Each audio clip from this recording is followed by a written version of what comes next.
दुनिया के सबसे बड़े जंगल, उसकी जलवायु और उसमें रहने वाले खतरनाक जानवर, उनकी जीवन शैली, उनकी एकता और आपस में दुश्मनी, इन सब का इस वीडियो में विस्तार से जिक्र किया गया है।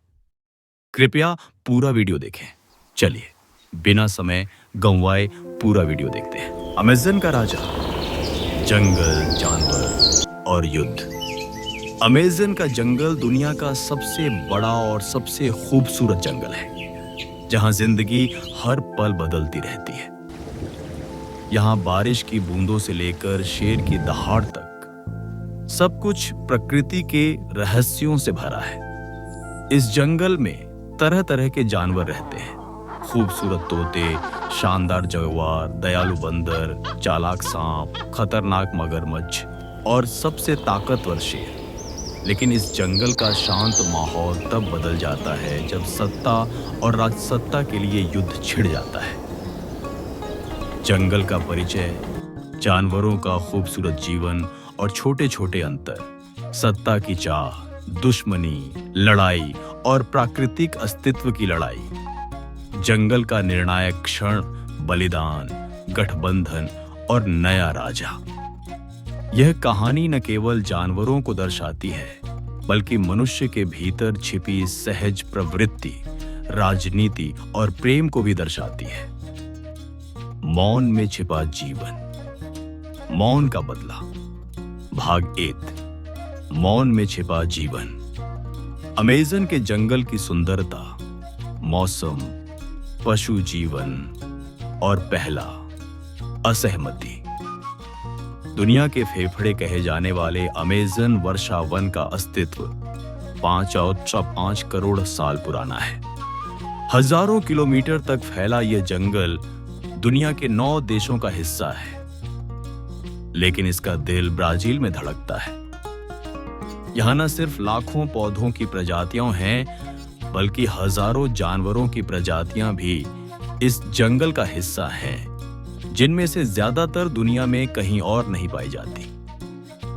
जंगल का वातावरण और मौसम, हर तरफ हरियाली, कभी धीरे धीरे तो कभी तेज बारिश की बूंदें। पेड़ों के पत्तों पर ऐसे फिसलती बूंदें मानो किसी वाद्य यंत्र पर धुन बजा रही हों।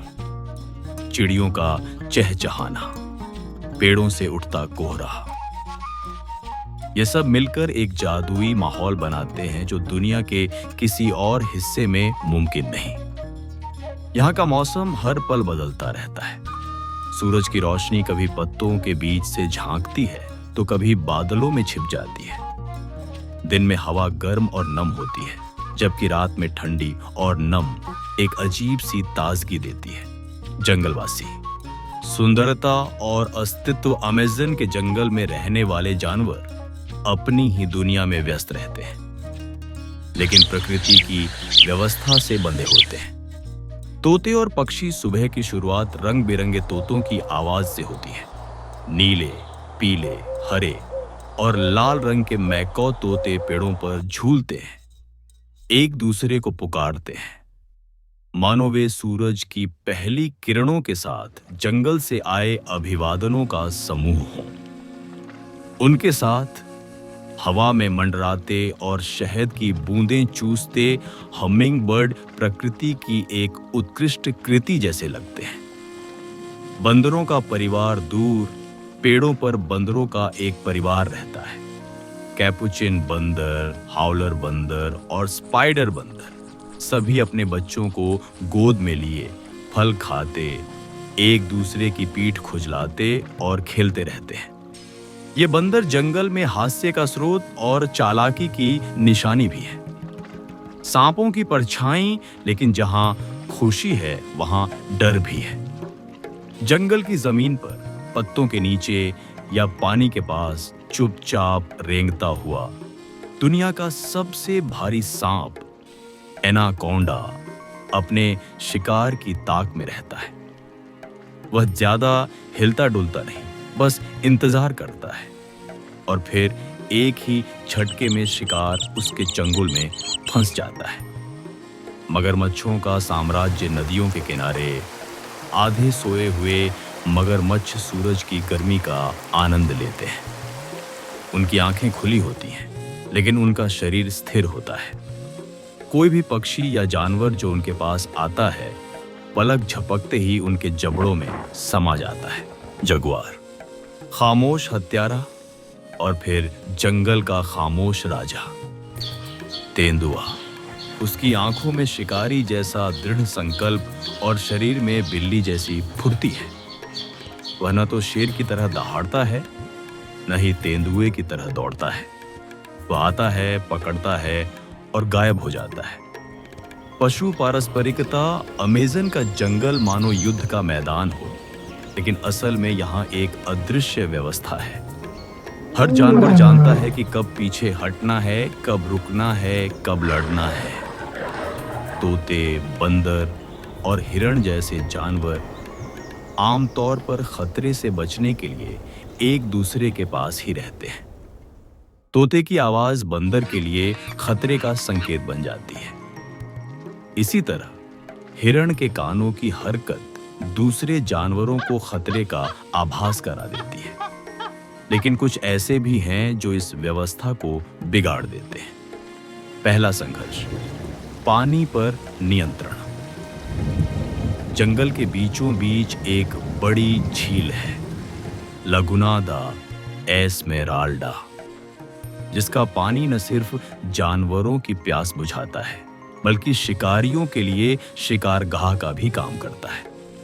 इस झील में ज्यादातर तेंदुआ, जगुआर रहते हैं, क्योंकि ये बेहतरीन तैराक भी होते हैं। लेकिन पिछले कुछ महीनों में मगरमच्छों की संख्या बढ़ गई है। उन्होंने झील के तटीय मार्गों पर कब्जा कर लिया है, जिसका असर हिरणों, बंदरों और पक्षियों पर पड़ रहा है। एक दिन जगुआर एरियानो झील के किनारे आता है और देखता है कि एक मगरमच्छ ने पानी के किनारे उसके पसंदीदा शिकारगाह पर कब्जा कर लिया है। एरियानो चुपचाप देखता है, लेकिन फिर वापस लौट जाता है। अगले दिन वह फिर आता है, इस बार अपने पंजों के निशान छोड़ जाता है। रात की फुसफुसाहटें, रात में जंगल का नजारा अलग ही होता है। हल्की बारिश, झींगरों की आवाज, उल्लू की हूक और कहीं दूर किसी पेड़ की टहनी से फल के गिरने की आवाज, सब कुछ रहस्यमय सा लगता है। बंदर पेड़ों पर सो रहे हैं, पक्षी अपने घोंसलों में बंद हैं, लेकिन शिकारी जाग रहे हैं। तनाव की शुरुआत अगली सुबह झील के किनारे एक हिरण का शव मिलता है, आधा खाया हुआ, बाकी बचा हुआ। बंदर शोर मचाते हैं, तोते चीखते हैं। यह जगुआर नहीं था, इसे मगरमच्छ ने मारा था। उसने शिकार अधूरा छोड़ दिया। यह जंगल के नियमों के विरुद्ध है। बंदरों का सरदार कचू सभी जानवरों को इकट्ठा करता है। अगर जगुआर और मगरमच्छ के बीच युद्ध छिड़ गया तो हमें नुकसान होगा। हम यह युद्ध नहीं होने देंगे। लेकिन वे नहीं जानते कि प्रकृति का नियम बहुत सरल है। जहां अस्तित्व की लड़ाई होती है, वहां दोस्ती की गुंजाइश कम होती है। भाग गए, मौन का बदला। जंगल के आंतरिक युद्ध और प्रकृति की जटिलताएं। बारिश से भीगा जंगल, अमेज़न के घने पेड़ों पर बादल छाए हुए थे और हल्की बारिश की बूंदें पत्तों पर गिर रही थी। जंगल किसी मंद वाद्य यंत्र की तरह गूंज रहा था। पानी की बूंदों की आवाज, पत्तों की सरसराहट और पक्षियों की मधुर चहचहाहट ने वातावरण को एक स्वप्नेल सा बना दिया था। पेड़ों की डालियों पर सुंदर पक्षियों के झुंड बैठे थे। उनमें कुछ उल्लू भी थे, जो बारिश में भी अपनी चमकती आंखों से इधर उधर देख रहे थे। बंदर और झील के पक्षी। जंगल के बीचों बीच एक पारदर्शी झील थी, जहां न केवल मछलियां तैरती थीं, बल्कि वहां रहने वाले बंदर भी पानी के पास झोपड़ी जैसे घोंसलों में अपना घर बनाते थे। झील के किनारे पक्षियों के बड़े बड़े झुंड इकट्ठा होते थे, पानी से मछलियां पकड़ते थे या बस मस्ती करते थे। यह दृश्य बेहद खूबसूरत था, मानो धरती पर स्वर्ग उतर आया हो। मगरमच्छों का भयानक हमला। लेकिन यह खूबसूरत नजारा ज्यादा देर तक नहीं रहा। झील के नीचे छिपे मगरमच्छ अचानक बाहर आ गए और पक्षियों को पकड़ने लगे। कुछ छोटे पक्षी शिकार बन गए, कुछ शोर मचाते हुए पेड़ों की डालियों पर बैठ गए। तभी पेड़ों पर बैठे सुंदर तोते और दूसरे पक्षी बंदरों को चेतावनी देने लगे। आवाज करो, शोर मचाओ, ताकि मछलियां मगरमच्छों के पास न जाएं। बंदर भी बांसुरी की तरह सीटी बजाने लगे। पेड़ हिलने लगे, हवा में डर और शोर का मिश्रण फैल गया। एक तेंदुए के 12 हमले जैसे ही शांति होती, अचानक एक तेंदुआ जंगल में घुस आता और ऐसा 12 बार हुआ। हर बार उसका हमला बिजली की तरह होता था। उसने न सिर्फ बंदरों को डरा दिया, बल्कि हिरणों का शिकार करके उन्हें झील के किनारे फेंक दिया। बंदर अब बहुत घबरा गए थे। जंगली बिल्लियों का उत्तर।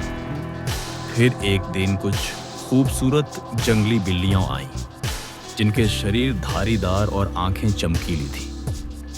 उन्होंने अपने तीखे पंजों से तेंदुए पर हमला कर दिया। तेंदुआ घायल तो हुआ, लेकिन भाग गया। लेकिन बिल्लियां जानती थीं कि वे ज्यादा देर तक जमीन पर सुरक्षित नहीं रहेंगी, इसलिए वे पेड़ों पर चढ़ गईं, जहां तेंदुआ उन तक न पहुंच सके। जंगली कबूतर और उनकी परीक्षा। जंगल में कुछ जंगली कबूतर थे जो दिन में दाने चुगते थे और रात में झाड़ियों में छिप जाते थे। एक रात बिल्लियों ने उन पर हमला कर दिया। कई कबूतर शिकार बन गए, कुछ अपनी जान बचाने के लिए उड़ गए। सांप के करतब। जंगल में कुछ सांप थे जो रात में चिड़ियों के घोंसलों में घुसकर उनके बच्चों को निगल जाते थे। पक्षियों के झुंड, खासकर तोते, दूसरों को चेतावनी देने के लिए जोर जोर से चहचहाने लगे। उनकी आवाजें हवा में गूंजने लगी, मानो जंगल की घंटियां बज रही हों। मकड़ियों की दुनिया। एक पेड़ की डालियों पर कई मकड़ियां अपना जाल बिछा रही थीं। मक्खियां, पतंगे और दूसरे कीड़े मकोड़े उनके जालों में फंस जाते और वे उन्हें आसानी से पकड़ लेते। लेकिन एक दिन कुछ जंगली पक्षी उन पर टूट पड़े।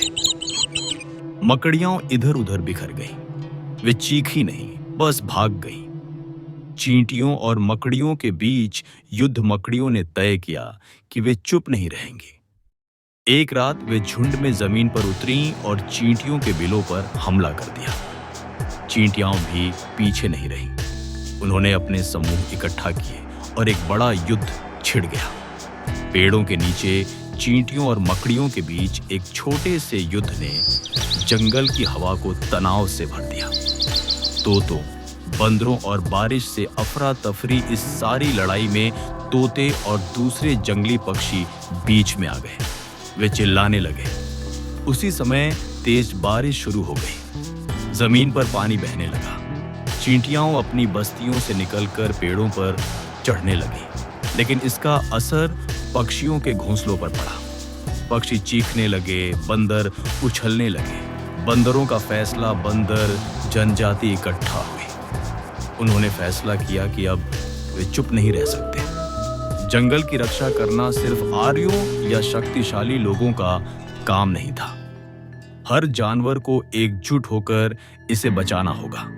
यह चुप्पी का बदला नहीं था, बल्कि चेतना का जागरण था। जंगल अब एक नया मोड़ लेने वाला था। राजा कौन है? अमेज़न की नई परीक्षा, एक नई सुबह। लेकिन एक भारी माहौल। अमेज़न के जंगल में वही सुबह थी, वही नमी, वही पक्षियों की मधुर चहचहाहट। लेकिन जानवरों के चेहरों पर शांति की कोई चमक नहीं थी। जंगल को खामोश कर दिया था।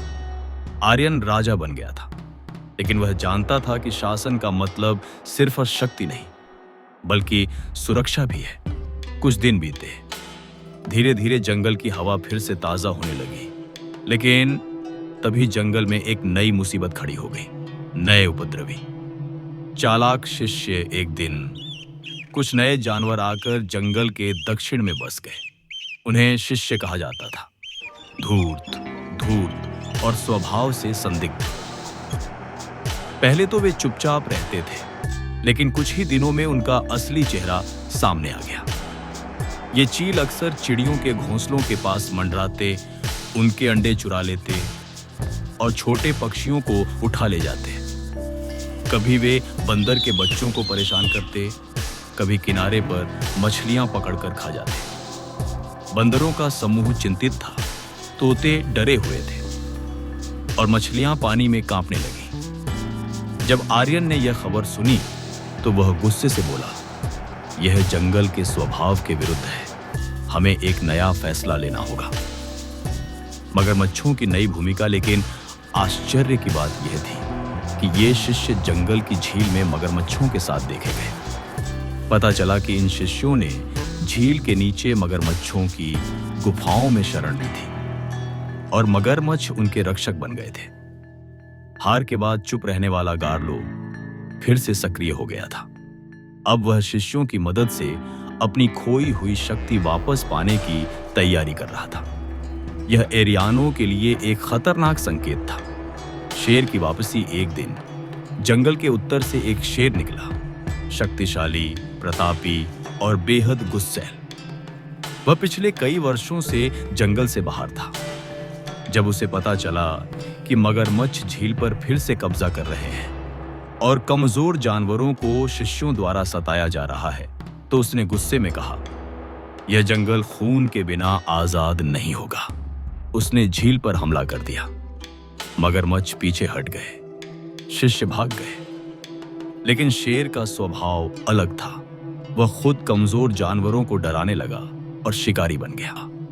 जल प्रलय शेर का हमला अभी थमा भी नहीं था कि आसमान बादलों से ढक गया। मूसलाधार बारिश 3 दिन तक जारी रही और फिर एक विशाल तूफानी लहर, मानो पहाड़ों से बहता पानी, जंगल के बीचों बीच पहुंच गई। पेड़ उखड़ने लगे, घोंसले ढह गए, दर्जनों पक्षी बह गए। छोटे बंदर, खरगोश, हिरण सभी इस आपदा का शिकार हो गए। यह प्रकृति का प्रकोप था, जो जंगल की प्रकृति को याद दिला रहा था कि वह सबसे महान राजा है।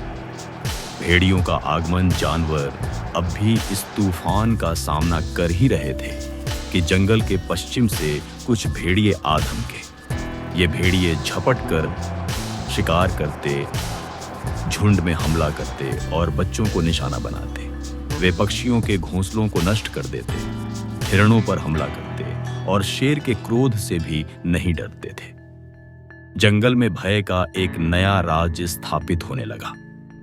पेड़ों के खतरनाक निवासी पेड़ों पर कुछ नए जीव दिखाई देने लगे। कठफोड़वा, जो न सिर्फ पेड़ों पर चोंच मार रहे थे, बल्कि पक्षियों के बच्चों को भी उठा रहे थे। इसके साथ ही कुछ शरारती गिलहरियां भी पेड़ों में छिपकर पक्षियों को परेशान कर रही थीं, उनके अंडे चुरा रही थीं और उनके घोंसले तोड़ रही थीं। इन सभी कारकों ने जंगल के प्राकृतिक संतुलन को बिगाड़ना शुरू कर दिया। आलसी लेकिन शांत जीव, सुस्ती लेकिन इस सारे शोर, प्रलोभन और डर के बीच कुछ आलसी लेकिन मासूम जीव भी थे, सुस्ती। ये धीमे धीमे चलने वाले, मुस्कुराते चेहरे वाले जानवर जो पेड़ों से लटके अपना दिन बिताते थे, जंगल के एकमात्र ऐसे जीव थे जो कभी लड़ते या भागते नहीं थे। उनकी उपस्थिति जंगल के लिए आशा की किरण की तरह थी। जब हर जगह प्रलोभन फैल रहा था, तब भी सुस्ती प्यार से मुस्कुरा रही थी। अंतिम दृश्य। प्रकृति का संदेश आर्यनु अब समझ गया। दुश्मन सिर्फ शक्तिशाली मगरमच्छ या शेर नहीं, बल्कि हर वह प्राणी है जो प्रकृति के संतुलन को बिगाड़ता है।